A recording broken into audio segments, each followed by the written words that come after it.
nosotros vimos el liderazgo de la mujer en el movimiento de Jesús y nos damos cuenta que había mujeres o no había mujeres líderes en el movimiento de Jesús. Sí, claro. Y había muchas, ¿no? Entonces no solo hay que concentrarnos en los nombres, sino también en partes del texto que da pie para afirmar que había muchas mujeres. ¿Qué hay que hacer? Volver a leer el Evangelio, visualizar en todas partes las mujeres. Ahora vamos al periodo de los apóstoles, que es el periodo apostólico. También tenemos el problema del lenguaje androcéntrico de los apóstoles. Tenemos nombres de mujeres, ¿verdad? Lidia, Priscila, Anita, la madre de Juan Marcos, aparece solo mencionada ahí. Tenemos sumarios y algo muy interesante que nos preguntamos: ¿y María Magdalena? Fíjense ustedes que María Magdalena ya no aparece más en el periodo de los apóstoles. ¿Por qué será que no aparece más María Magdalena en el periodo apostólico, siendo que es una líder muy prominente, ¿verdad? Un apóstol muy prominente en los 4 evangelios? ¿Qué pasaría? ¿Qué piensan ustedes? Aquí dice que se murió.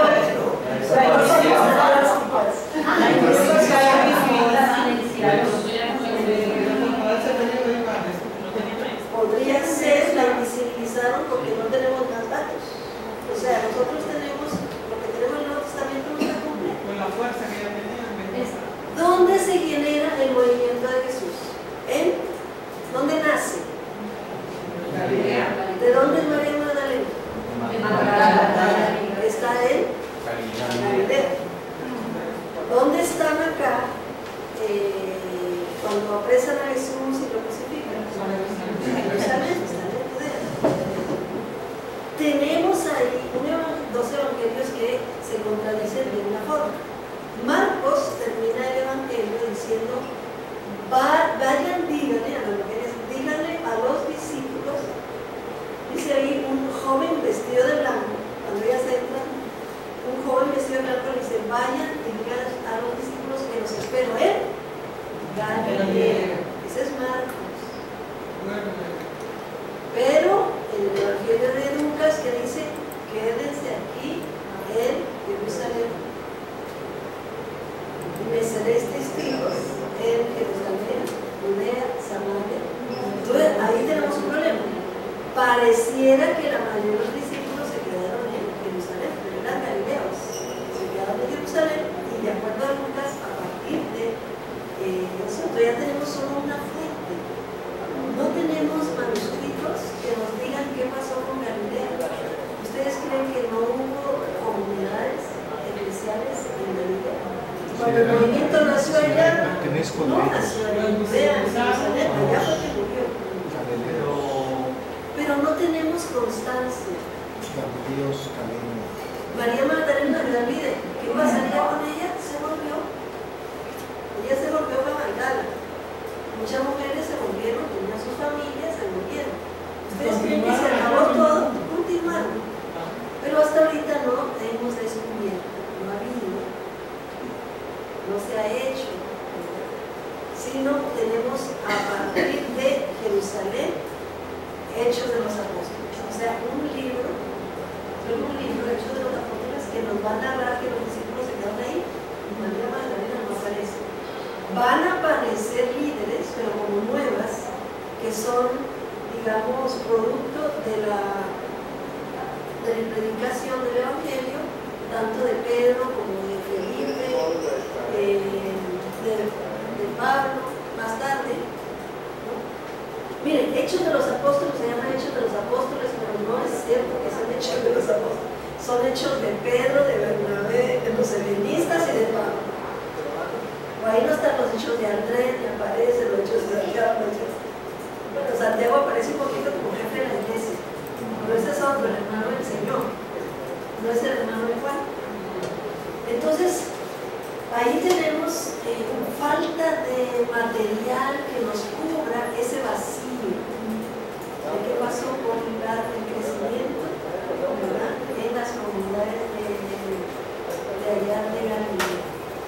para mí lo más lógico es que María se fue y se perdió y ya no hubo más.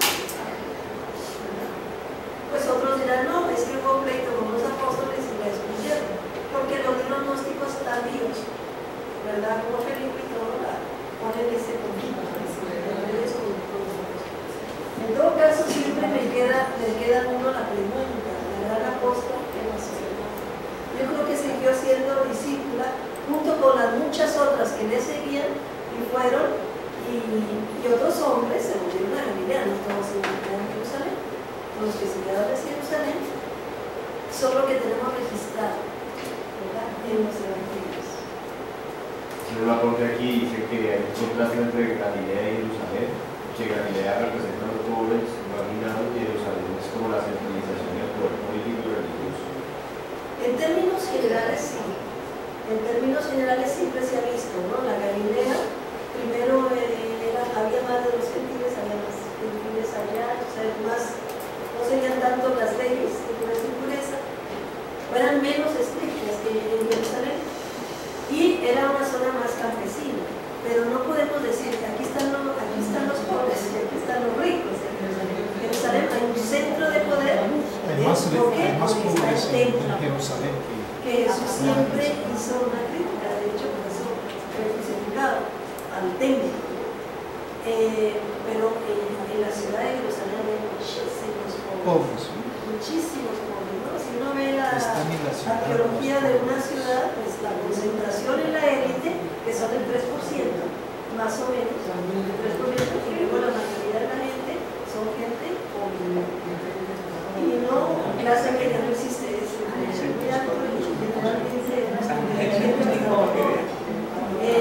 Los discípulos eran gente sencilla. De hecho, hay una parte ahí, en Hechos de los Apóstoles, que cuando ellos empiezan a explicar, ¿verdad?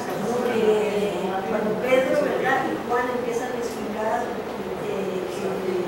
que han hecho, se quedan maravillados porque esa gente era sin estudio, ¿verdad? Dicen los del templo, que les prohíben hablar de Jesús, porque ellos hablaban con mucha autoridad. Entonces sí, no podemos decir estos son los ricos, estos son los pobres, estos son estos. En realidad tenemos también terratenientes bastantes en Galilea. Hay terratenientes en ciudades. Pero en términos generales, la concentración del poder sí está en el templo y en Jerusalén. Y por eso tal vez nosotros tenemos más conocimiento a partir de Jerusalén, que es la capital, y de ahí ya salió. Por una persecución, los helenistas van saliendo y ahí se va ya extendiendo el mensaje del Evangelio y va creciendo. Entre otras problemáticas, la incorporación de los gentiles. Mire, en el capítulo 5 de Hechos está Zafira y Ananías, y también me llama la atención de Herodes, la que abre la puerta, en relación a lo que dijiste, que la que abre la puerta, ¿sabes? El significado dice que Herodes, cuando estaban orando con la liberación, es ella quien abre la puerta. Sí, bueno, había que hacer, pero ella fue mandada a abrir la puerta. Ella es esclava. Y la otra también. Herodes es esclava, el nombre Herodes es esclava. Y aquella que es adivina, que la tienen unas personas muy importantes. También me llama la atención. Me gusta Hay textos muy interesantes para trabajar. ¿Saben? Yo les recomiendo, hay un libro de una biblista brasileña que se llama Ivone Rainer Richter. Ella en Biblia escribe mucho. Su tesis doctoral fue sobre las mujeres en hechos. De ella he aprendido muchas cosas. Y trabaja en lo de la línea de Mina. Incluso aquí, por ejemplo, lo del problema del lenguaje eurocéntrico lo encontré ni me había dado cuenta el texto donde aparece esta mujer Tamaris que se convirtió al Evangelio. Vean ustedes un ejemplo muy interesante del lenguaje eurocéntrico y cómo invisibiliza a las mujeres. Está en Hechos de los Apóstoles, capítulo 17. Tanto que yo había leído Hechos y no me había dado cuenta. Fue esta Ivone, que en su tesis doctoral fue la mujer de mucho, que leyó con lupa y descubrió lo que voy a compartir ahora. Pablo está en Atenas, ¿verdad? En el famoso aerópago, siempre sacamos Pablo, ¿no? Era como el aerópago, yo estuve ahí, es unas piedras que quedan ahí, una cosa chiquita, ¿verdad? Pero en todo caso, en Atenas en ese tiempo se acostumbraba que muchos filósofos, ya aparecen epicúreos, ¿verdad? Y, estoicos, cínicos, filósofos cínicos, ¿verdad? Filósofos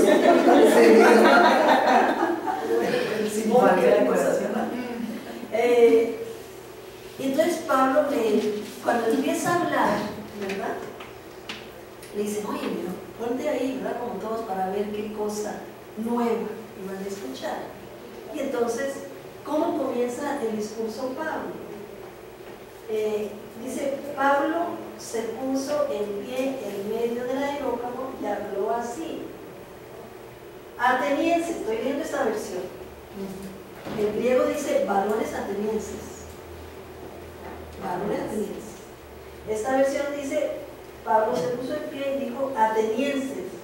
Pero luego dice, veo que son hombres sumamente religiosos. ¿Cuál es la visión suya cuando dice atenientes? Aerópago, filósofos, hombres, ustedes muy religiosos.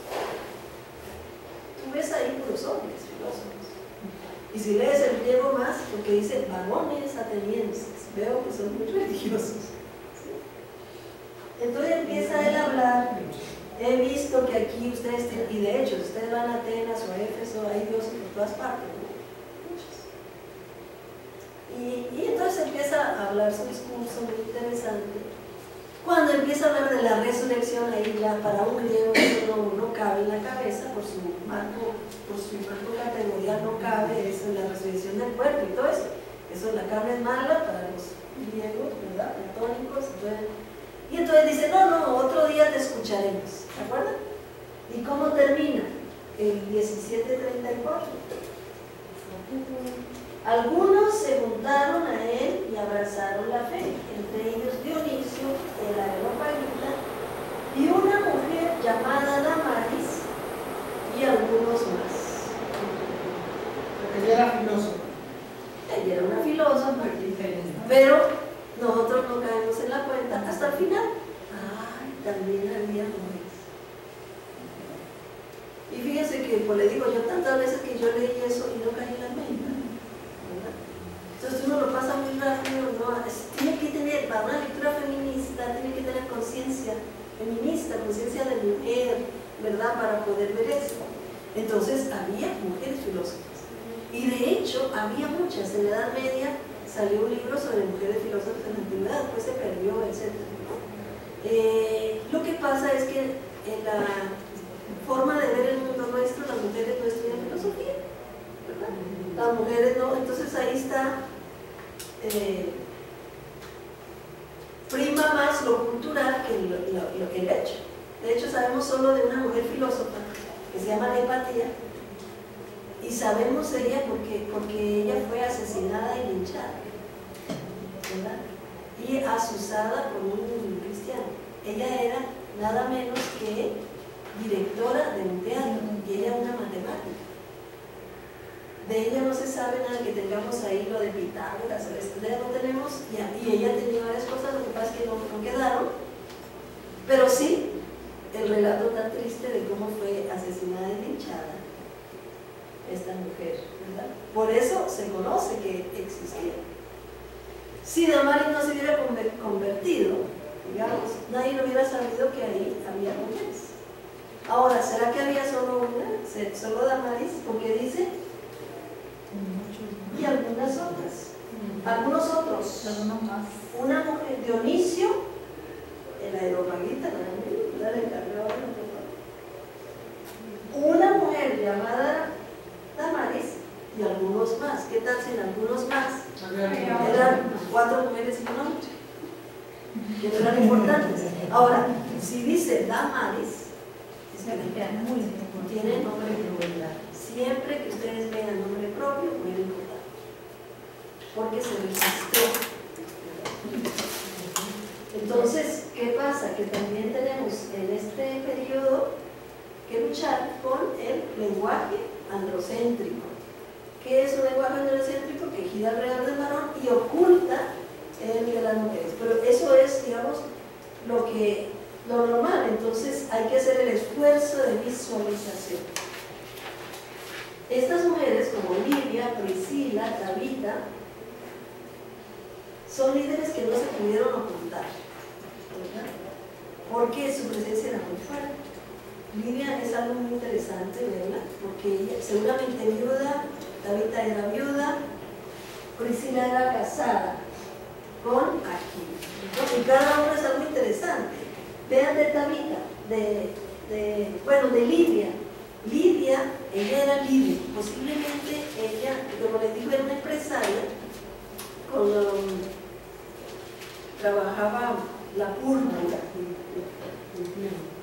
Esta Ivone hizo un estudio muy interesante de la cuestión del trabajo con púrpura. Dice el texto que ella vive en Filipos, es residente de Filipos, pero no es originaria de Filipos. Ella es de Teatira, ella no es judía, ella es de ahí. Era una persona que posiblemente se convirtió al judaísmo, porque dice que era en la hora de la oración que llegaba. Entonces era una gentil convertida al judaísmo.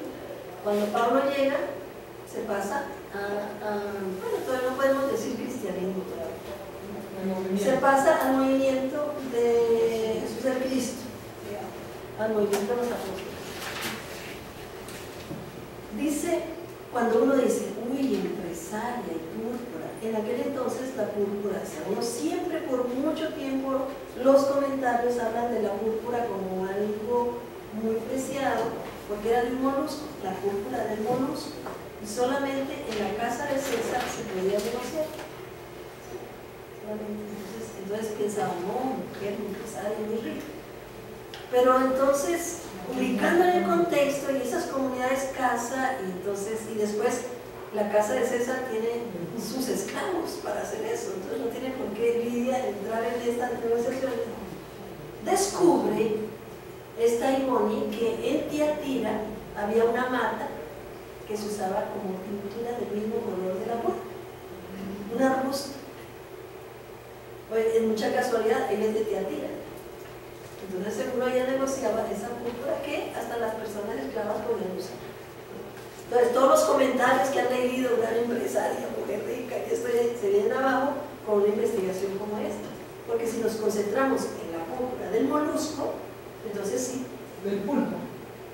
Molusco. Del molusco. Pues sí, porque esa que echa una pintura. Sí, pero esa no es pulpo.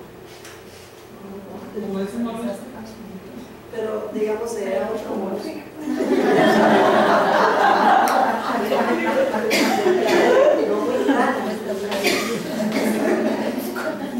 Es púrpura. En todo caso, Livia es patrona, posiblemente es viuda porque ella es la que dirige la casa.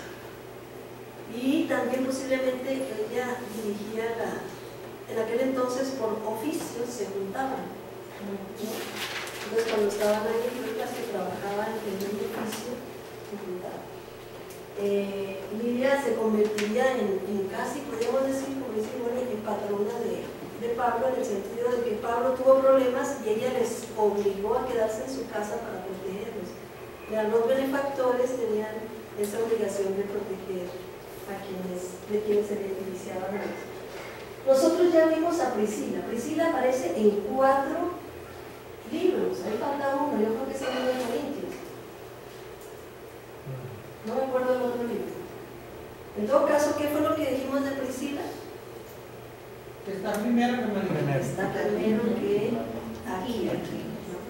Y eso es muy importante, una gran líder por eso. Ella no se convirtió por Pablo, ella posiblemente, como vivía en Roma, fue expulsada como judía en el tiempo de Claudio, se encuentra en Corinto ¿verdad? Con Pablo, lo primero que hacen es buscar quienes tienen el mismo oficio. Pablo tenía ese oficio, Pablo llegó ahí donde ellos habían sido expulsados. Eso lo dice Hechos y uno lo registra, ¿verdad? En el tiempo de Claudio hubo un decreto de expulsión de los judíos y seguro ellos tuvieron que salir, pero después volvieron porque les manda a saludar a mis romanos, salúdame, que dieron su vida por mí. Literalmente se pusieron el pescuezo por mí, ¿verdad? Ellos dos. Entonces son una pareja muy importante donde llama mucho la atención el liderazgo de Priscila, a veces se dice Prisca, ¿verdad? Como Priscila de diminutivo. De madre de Juan Marcos, nada más se sabe que en su, o sea, madre de Juan Marcos, cuando aparece, es importante, no aparece el nombre, pero posiblemente era líder de la iglesia casa que se reunía ahí, ¿verdad? Tenemos muchos sumarios, ¿verdad?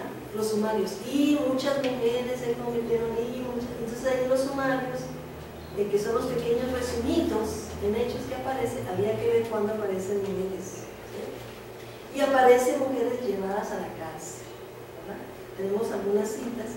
Pablo incluso en Gálatas, él dice que antes, cuando era perseguidor de los de la fe, lo que seguían a Jesús como Mesías, él dice, yo entraba a las casas con violencia y llevaba a hombres y mujeres a la cárcel. Después cuando saluda en Romanos dice, salúdame a fulana que compartió la casa, compañeros de prisión. O sea, las mujeres son compañeras de prisión de Pablo. ¿Qué significa cuando le llevan a la cárcel a una mujer? Es que pues que es líder. Entonces, es verdad que tenemos poquitos nombres, hay algunos que son demasiado importantes para poder que no estén, ¿verdad? Por eso es importante. Ahora, el caso de Tabita, vean ustedes, Hechos 9. Nos damos cuenta de ella hablar.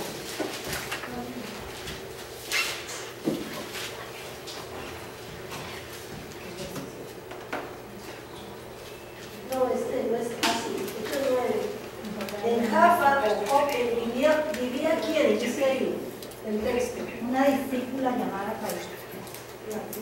Nunca recordamos a Tabita como discípula. Cuando yo digo, ¿quién era Tabita? ¿Qué es lo que ustedes dicen? Una viuda reconocida. Exactamente. Cuando decimos Tabita, muchos grupos de mujeres dicen Tabita, una costurera, muy solidaria con las mujeres pobres, porque hacía ropa. ¿Cómo creen? ¿Por qué no recuperan la palabra discípula?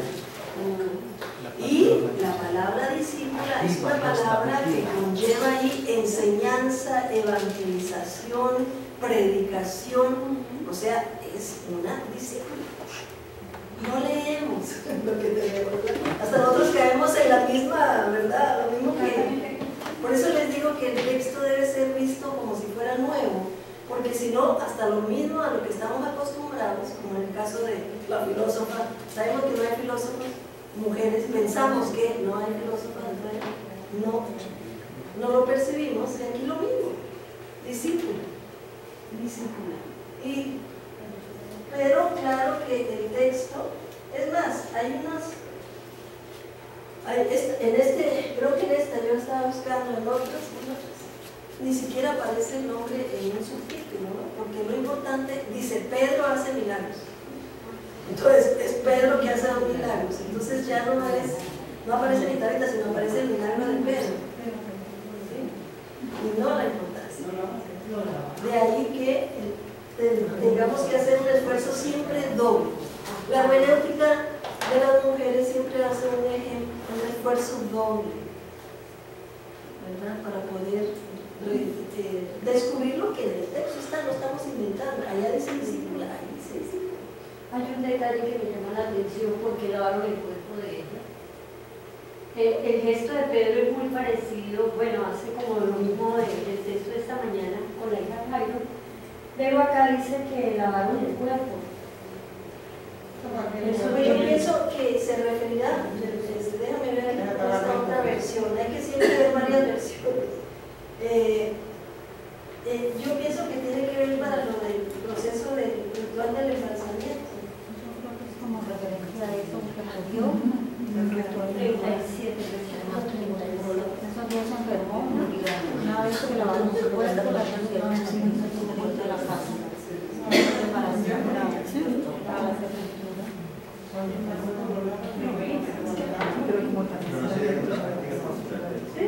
Aquí dice, había una seguidora de la pero ahí aparece la palabra de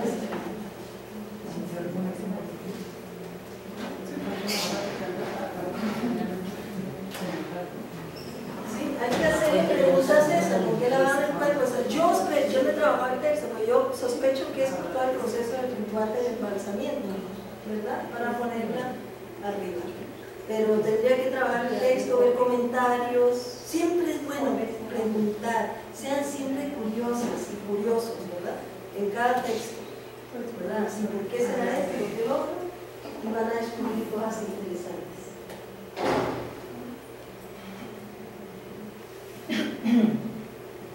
Otro elemento que no podemos olvidar es que en ese tiempo se reunían en casas. Va a estar siendo el tercero que empezaron. Cuando se oficializó la religión cristiana, que ya podían reunirse a la luz del día, eran comunidades clandestinas. Todo el tiempo eran comunidades clandestinas. En periodos eran perseguidos, por varios periodos, criticados. ¿Por qué? Pues justamente porque tienen otros valores. Los valores del reino no concuerdan con los valores de una sociedad muy estratificada como es el Imperio Romano. Si uno estudia todo, digamos, el comportamiento del patronazgo. Patronazgo es una forma de organización que tienen, es como una columna vertebral desde arriba hacia abajo. Que de hecho han dicho que por el patronazgo nunca hubo sublevaciones. ¿Qué es el patronazgo y el clientelismo? Como parecido a lo de hoy, que hoy requiere entonces ser el sistema mismo, que una persona de un estatus superior hace un favor a una persona de estatus inferior y esa persona de estatus inferior queda como cliente de esta persona y de por vida le debe, queda en deuda. Y lo que tiene que hacer es siempre hablar bien de él, darle honor y darle así, ¿verdad? Eso dentro de la tradición del reino de Dios predicado por Jesús y dentro de la tradición profética judía tampoco. Entonces hay muchos valores que no encajan. Pablo dice, no le deban nada a nadie. Ojo, si ubicamos en el patronazgo, no le deben nada a nadie, está contra el sistema mismo del patronazgo. Santiago, ¿qué es eso ustedes? Se dicen cristianos y llega una persona con un anillo, con un capa roja, elegantísimo vestido, y dicen, venga, siéntese aquí, tome el primer puesto. Luego llega un pobre indigente y dice, quédate allá bajo mis pies, o sea, quédate allá parado o bajo mis pies, es el banquillo en el suelo. No pueden hacer eso, si son cristianos no pueden hacer eso.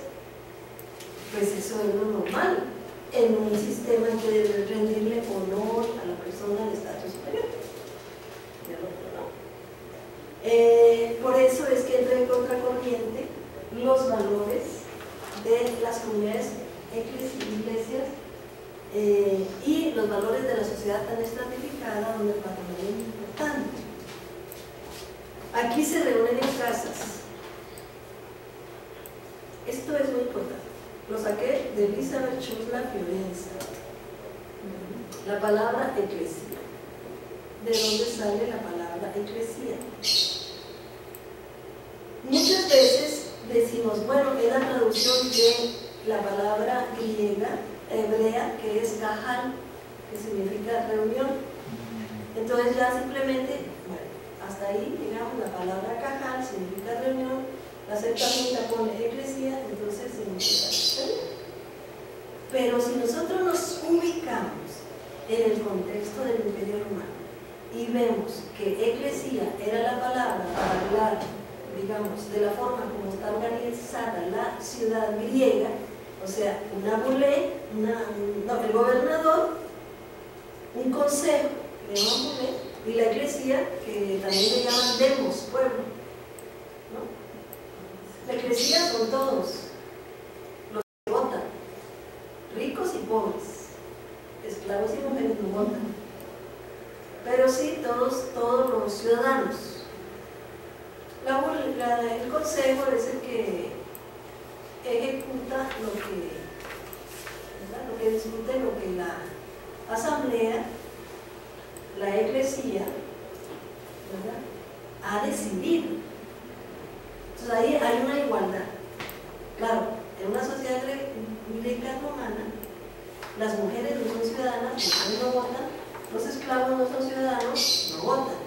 Sin embargo, el término eclesía significa la asamblea de todos, ricos y pobres, ¿no?, varones. En la comunidad cristiana retoma la palabra eclesía, una asamblea donde todos son iguales. Lo que pasa es que en la eclesía casa, hay mujeres y hay esclavos. Se radicaliza el término. Entonces aquí todos son iguales dentro de la tradición profética judía y la tradición de Jesús. El movimiento de Jesús, hombres y mujeres son iguales. En la eclesía, ahí se ve. O sea, es un término de la ciudad que habla de la democracia, porque también se llama demos. Y escoger ese término se aplica a la comunidad cristiana, y entonces ahí está, pasa, pero ya no es tanto como una ciudad, sino mayor, lo que es democracia, porque entran esclavos y entran mujeres, porque es una casa, ¿verdad?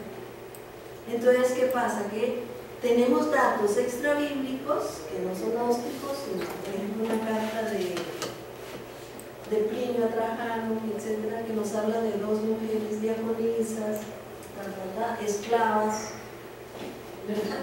Entonces, ahí tenemos el término eclesía más radicalizado dentro de la eclesía, dentro de la casa. Ya no es la pater familias, ¿verdad?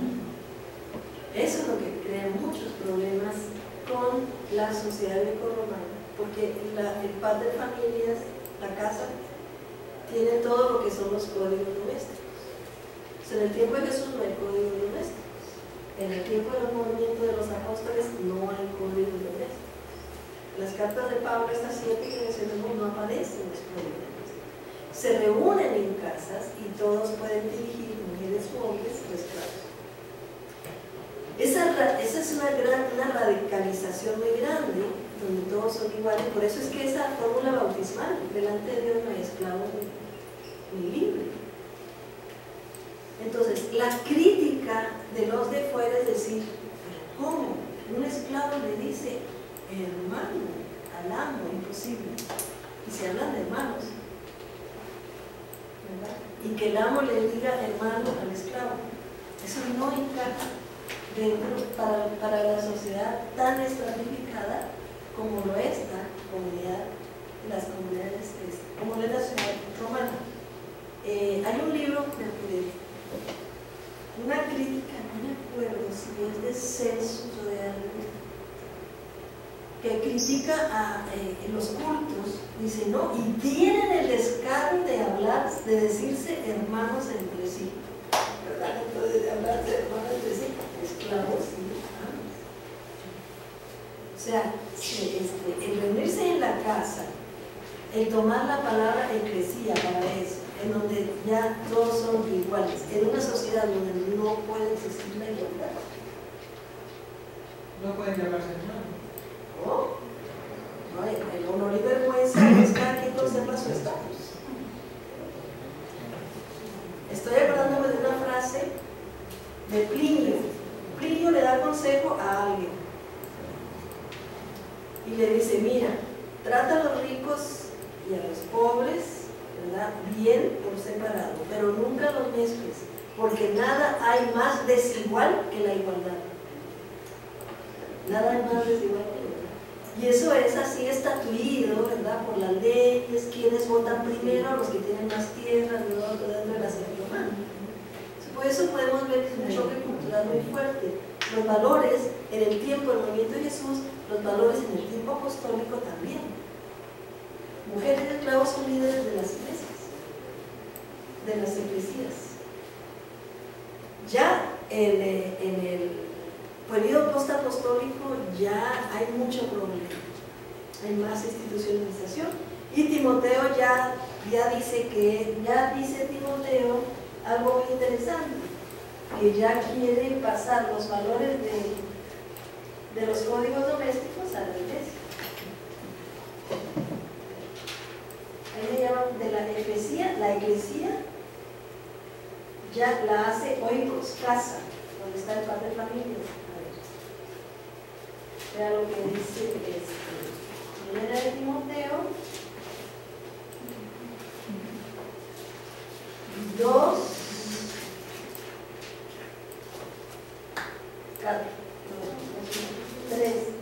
3.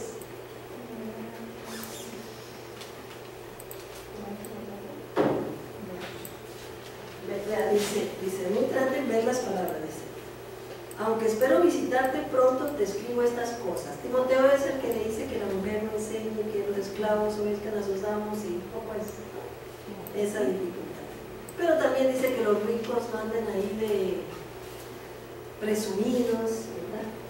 También la talla con eso. Porque no se quiere someter al episcopo o al que dirige la iglesia.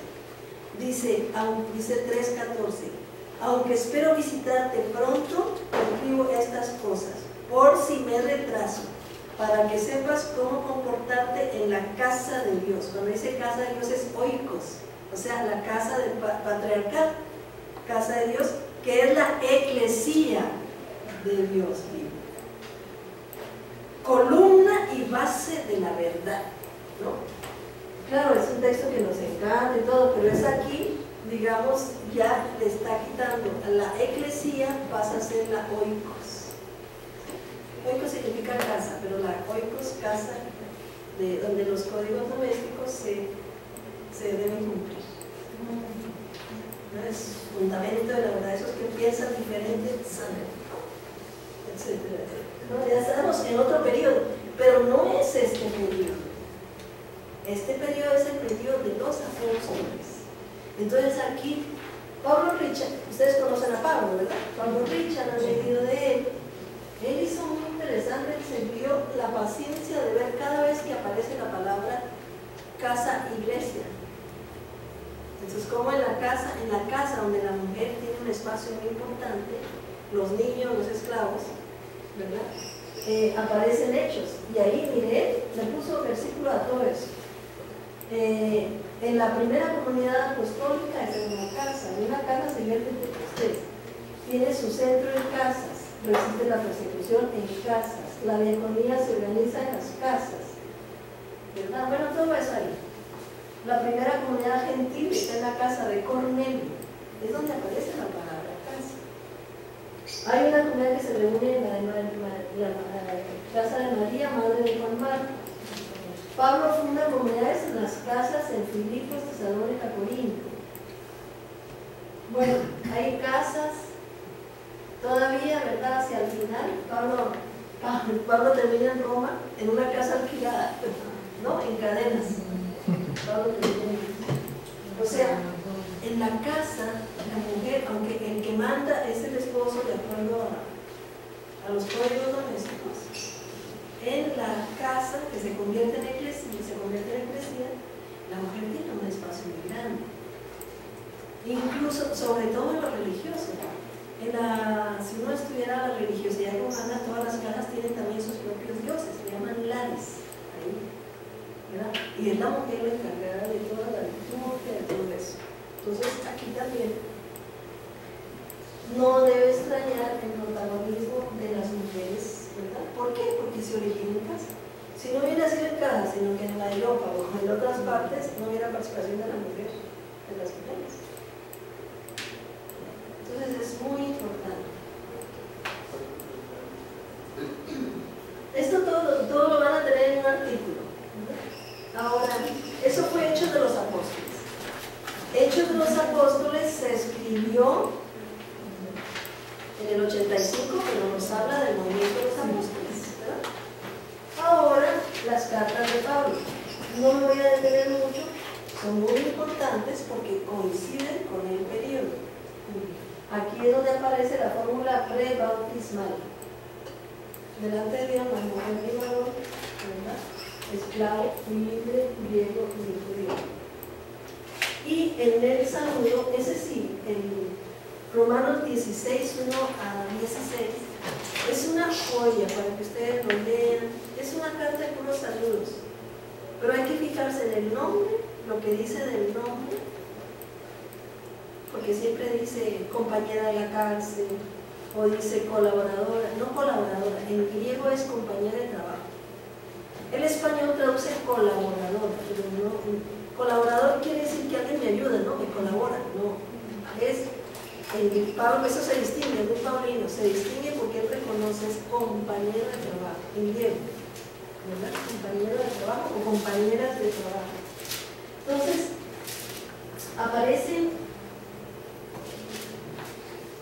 bastantes nombres, no me acuerdo si 18 en total, de los cuales 8 eran de mujeres. Entonces aparecen muchísimos, aparece un poquito más, pero muchos son de mujeres. Entonces siempre ha llamado mucho la atención en los saludos aparece y algo de ellas.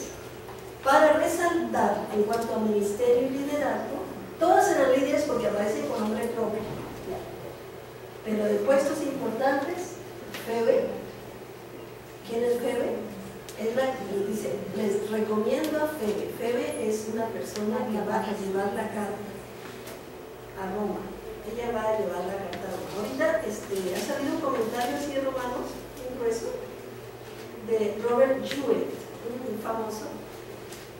Y toda su hipótesis es que Romanos escribió porque Pablo quiere ir a España.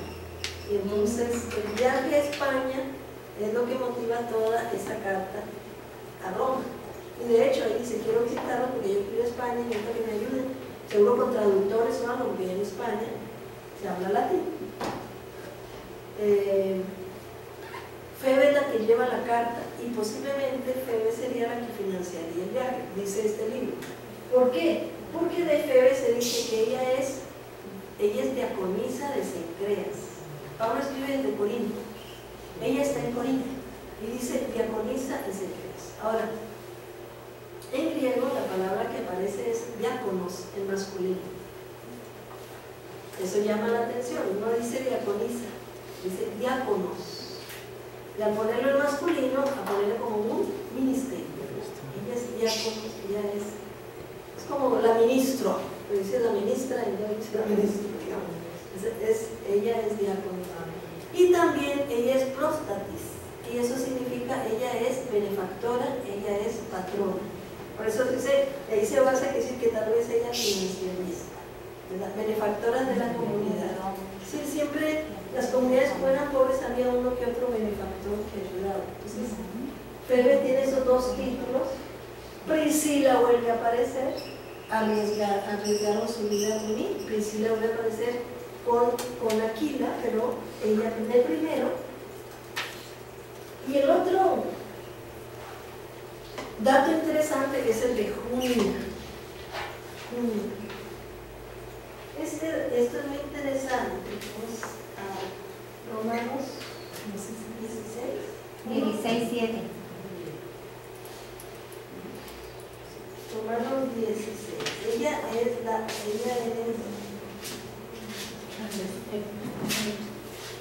dice: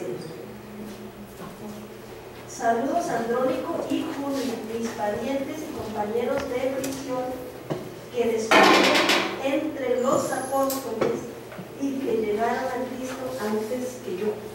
Mira que dicen muchos compañeros de prisión. Julia estuvo en la cárcel y Julia es apóstoles. Descuelga, una tradición bonita, se distinguen entre todos los apóstoles. Ahora, pues no que no hay apóstoles. Esta Junia es muy interesante, el caso de Junia, porque la ciencia bíblica que empezó en el siglo XVIII decía que era un nombre de mujer dado a un hombre.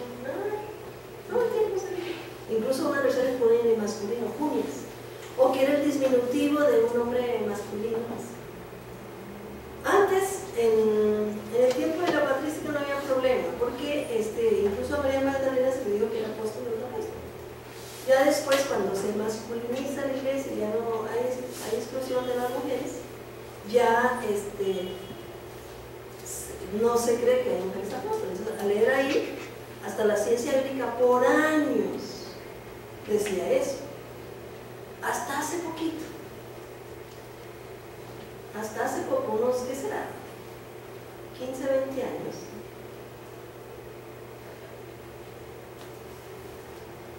Cuando mujeres empezaron a hacer doctorados y estudios y esto, empezaron a hacer estudios de onomástica, de todos los nombres que había, ¿no? Y afuera nunca encontraron ningún nombre de mujer dado a este hombre, a un hombre. O sea, ¿por qué ahí sí, como la única excepción, como la única? Y hoy día ya se acepta que es Junia. De hecho, la traducción aquí está en femenino, la de Alonso Chávez. Dice Junia. Junia es un femenino en griego. Los que dicen Junias es que todavía lo ponen en masculino.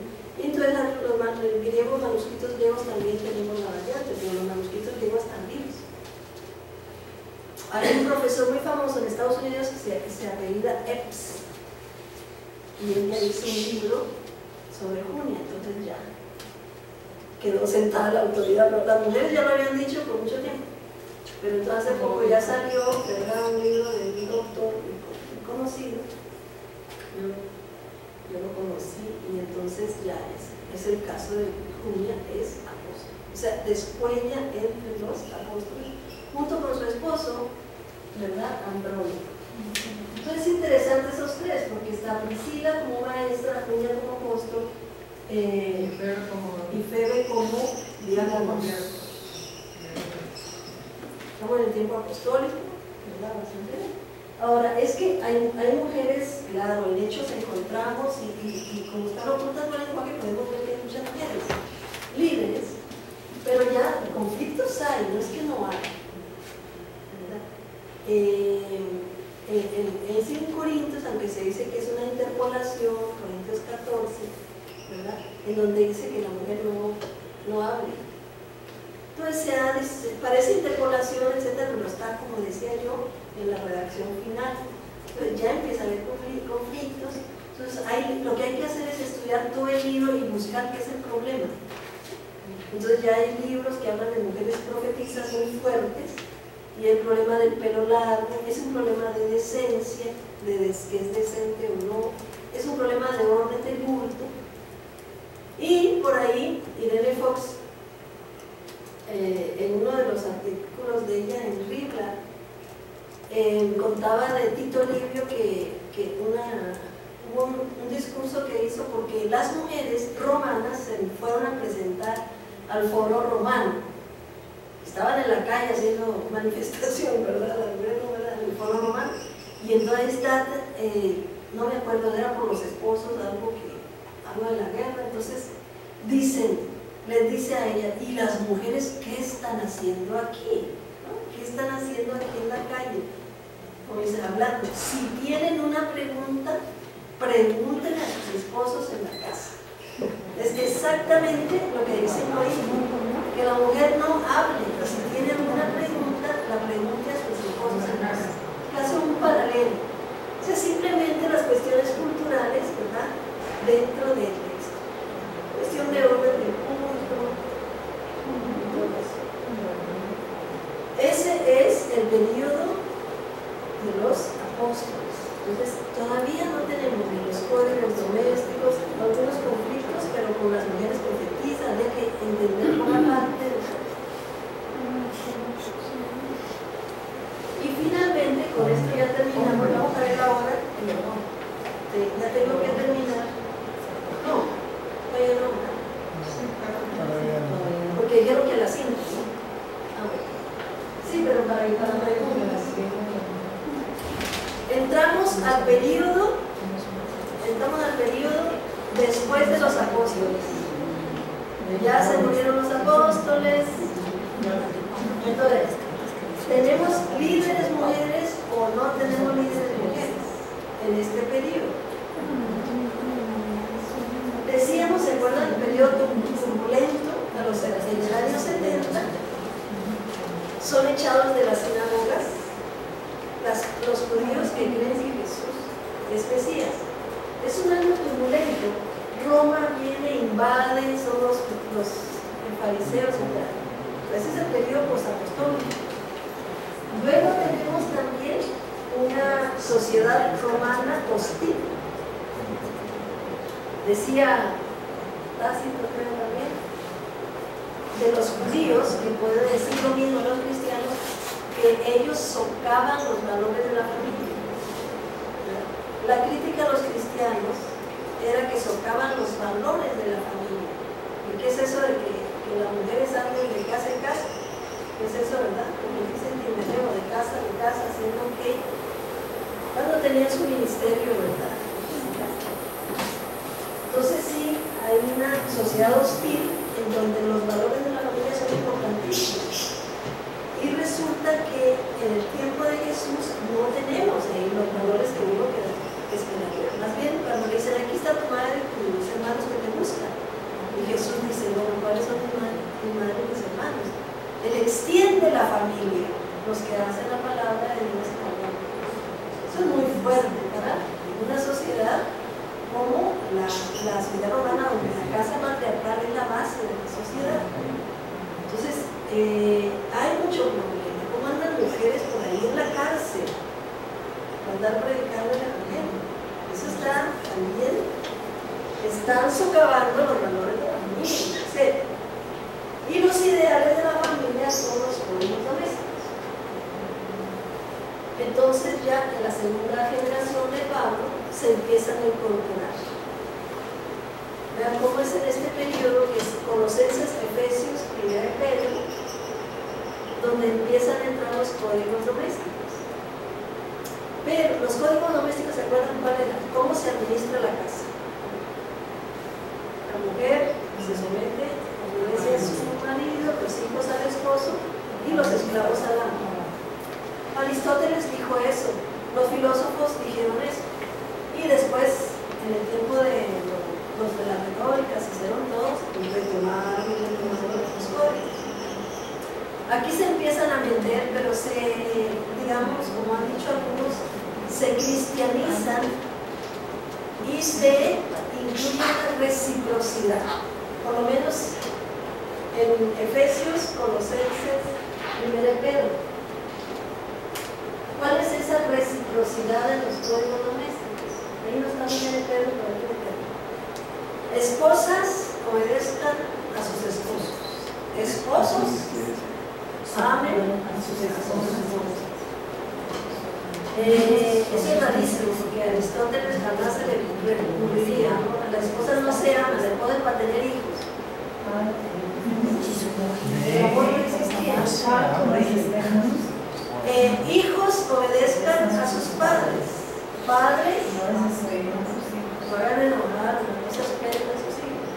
Y lo más interesante, en un sistema esclavista, esclavos obedezcan a sus amos. Amos no maltraten a sus esclavos, porque en el Señor todos somos uno y empieza así. Entonces ahí tenemos que si se incorporan, se le mete una reciprocidad. Y finalmente hay ahí algunas palabritas que, ¿verdad? De todas maneras, porque todos somos delante del Señor uno y no sé qué, ¿verdad? Pero sí empiezan a meterse los códigos. Tenemos que entender que eran momentos muy complicados dentro de aparte de que había problemas patriarcales, no podemos negarlo, de luchas de poder al interior de las comunidades, subversión, y un comportamiento de las mujeres que no va de acuerdo al de la sociedad grecorromana, ¿verdad? Como hemos visto de honor y vergüenza, ¿verdad? Ellas están tomando protagonismo cuando la mujer debe tener los roles que la sociedad asigna.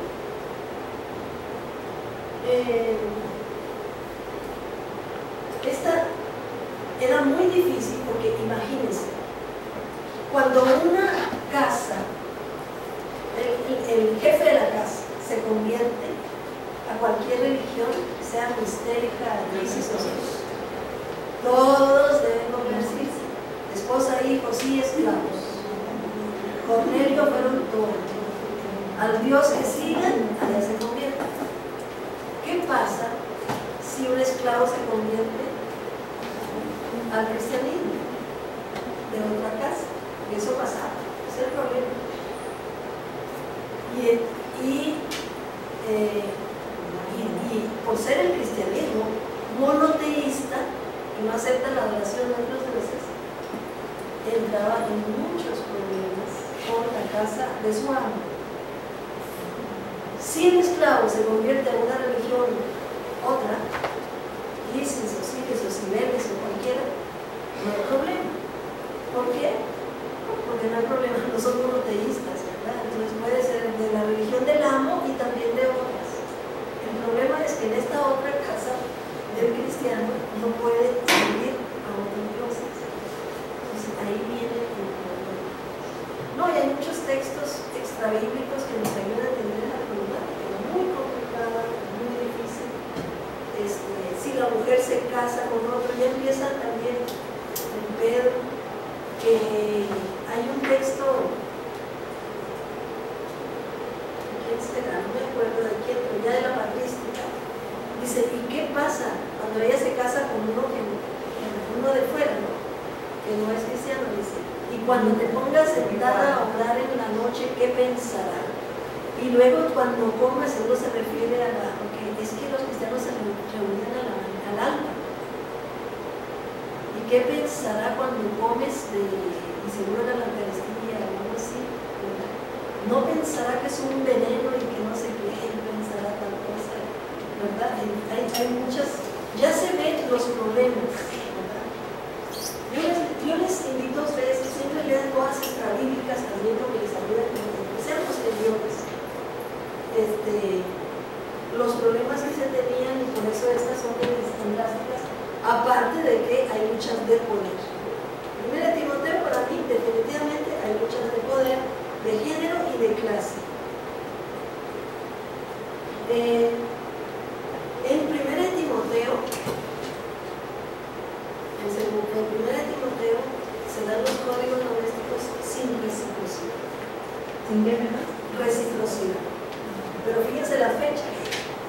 1 Pedro, Efesios, Colosenses, por allá también en los 80. ¿Cuál es la primera? Pero 1 Timoteo ya en el 100, o principios del segundo. Entonces ahí los códigos aparecen pero desperdigados, no aparecen así como en los otros, seguiditos. Pero, por ejemplo, cuando habla de los esclavos, le dice a los esclavos, ¿verdad?, que rindan honor, ¿verdad? Sí, a los amos. Dice, y si son cristianos, con mucho más razón. Pero no dice nada, no dice a los amos que no maltraten. O sea, ya tenemos una posición más común en el tiempo de las cartas pastorales con respecto a los códigos domésticos. El padre de familia es el padre de familias. Si alguien quiere ser episcopos, qué bueno, muy bien, pero que no sea mujeriego, que no le guste la bebida, que no le guste lo ajeno. Y dice, y que sepa gobernar bien su casa. El que no sabe gobernar su casa no gobierna nada. Que sepa gobernar bien su casa, los hijos, ¿verdad? Que no queden rebeldes. Porque si no sabe gobernar bien su casa, ¿cómo va a gobernar la iglesia? La iglesia, fíjense, ahí donde le digo oikos, casa patriarcal, iglesia. Si no sabe gobernar el oikos, ¿cómo va a gobernar la iglesia? Pero ya se están pasando los valores de la casa patriarcal a la iglesia. Ese periodo después de los apóstoles. Hay una tendencia hacia la institucionalización, sobre todo hacia el final, ¿verdad? Con las cartas pastorales, Tito y Timoteo. Pero, como yo decía, hay una discusión fuerte sobre liderazgo de las mujeres. Porque si bien es cierto, Timoteo es de esta fecha, también es cierto que Juan es de la misma fecha. Los dos son del finales del primer siglo. ¿Ves? Entonces, son bien contrarios, porque Juan es el que más eleva a la mujer. Y Timoteo, de todas las cartas, es el más terrible contra las mujeres. Y son de un periodo similar. ¿Verdad? Entonces, lo que nos dice es que no hay que decir Eran muchas mujeres en el movimiento de Jesús. Después en el movimiento apostólico también, pero menos. Y al final ya no. No es así. Porque si bien Juan habla del movimiento de Jesús, fue escrito en el movimiento apostólico, hacia el final, ¿sí? Y es el que más revaloriza a las mujeres, aún cuando escribió más hacia el final. Entonces, esos son sus sospechas muy importantes. Tenemos los textos gnósticos como Pablo y Tecla, Felipe, donde las mujeres siempre son líderes, maestras y todo, pero siempre también en tensión, ¿verdad? En tensión. O sea, se ve ahí la discusión que hay.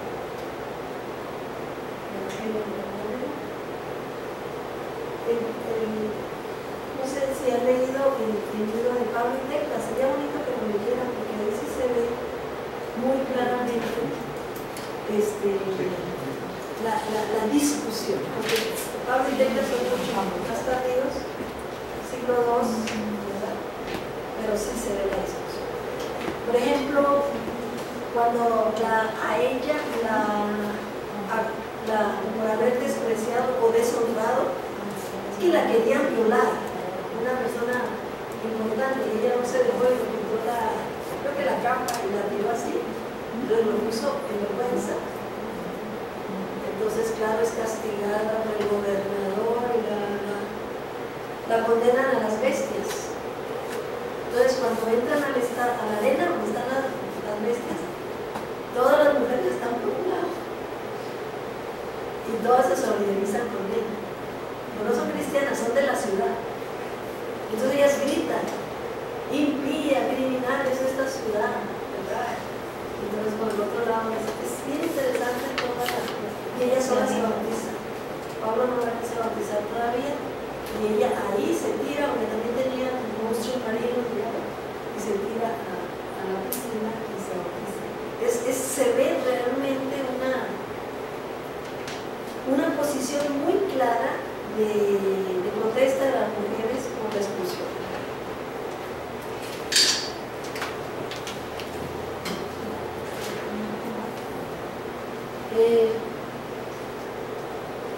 Hay una agudización de la exclusión, es verdad, después del primer siglo, segundo siglo, pero siempre hay resistencia de las mujeres.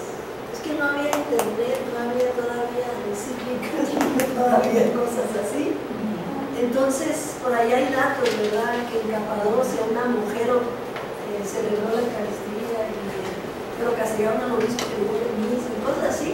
Siglo IV, o sea, todavía siempre hay. Por otro lado, los manuales que se dan, por ejemplo, hay uno que la Miraje y luego más tarde otros, siempre dicen que las mujeres no bauticen. Y vuelven otra vez, que las mujeres no bauticen. Por tanto dicen que no bauticen, que siguen bautizando. Porque las mujeres bautizaban a las mujeres y los hombres a los hombres, porque muchas veces era por inducción, pero después se les prohibía. Pero al lanzar otra vez declaraciones en contra, repetidamente, quiere decir que lo hicieron así. Pues sí tenemos liderazgo. Y como les decía, la carta de Plinio que habla de los terroristas, ¿verdad? Que él torturó, porque ellos decían ser cristianos y no renegaban de Cristo. Entonces aparecen ahí como dos ministras en la princesa. Pero, por ejemplo, aquí hay dos casos muy interesantes. En el caso de Priscila y en el caso de Damaris. En el caso de Priscila encontré esto de un historiador que se llama Augusto González. Dice: en los manuscritos griegos de mayor autoridad, el nombre de Priscila aparece antes que el de Aquila. ¿De acuerdo? Pero ya en el siglo II, en un manuscrito que se llama Occidental, invirtió el orden, diciendo que fueron Aquila y Priscila quienes llamaron aparte a Apolo. La que le suena ya raro al copista, o sea, como una mujer va a enseñar a Apolo, entonces ya cambia el orden. Y lo interesante es el nombre de una de las iglesias de Roma.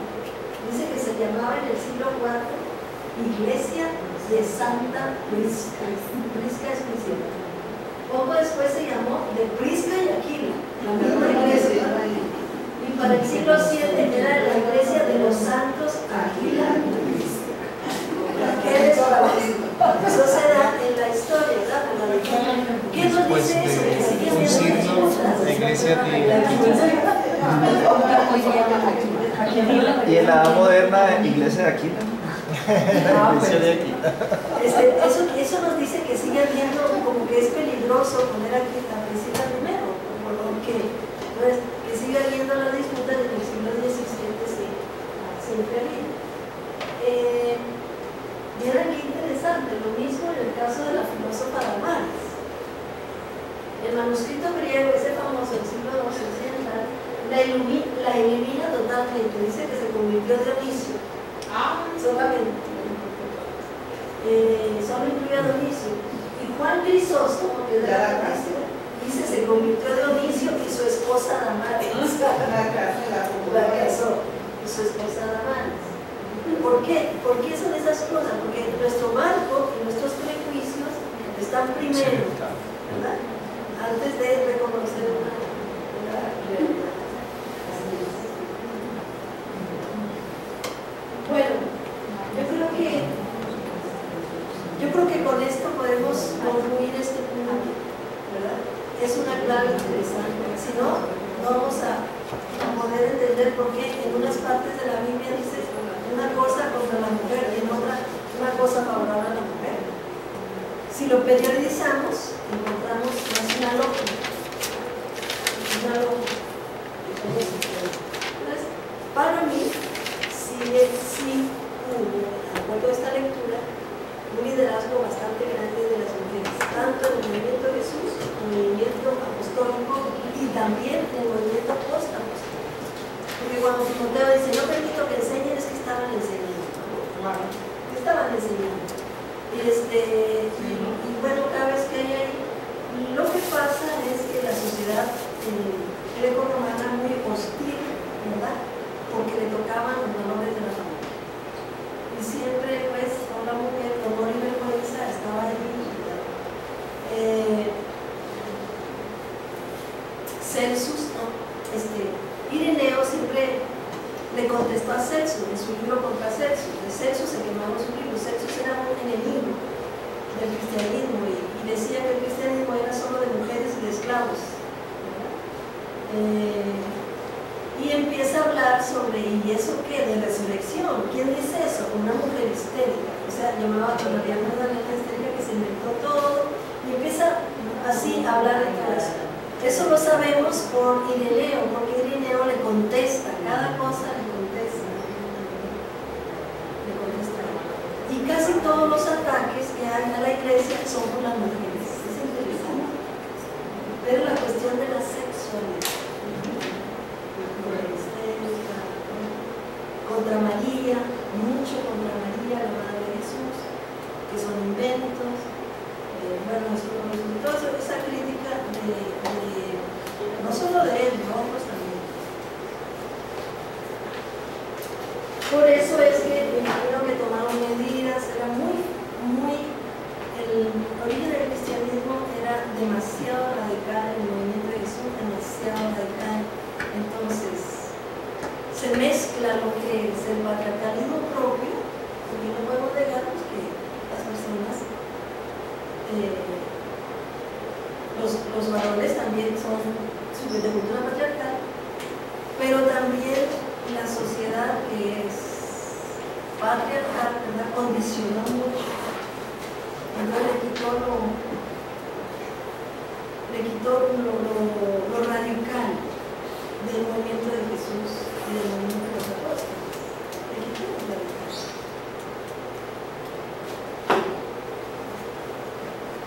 Y se institucionalizó. Cuando algo se institucionaliza, el movimiento se pierde. Ya el Espíritu Santo no es el protagonista como lo es en el Congreso.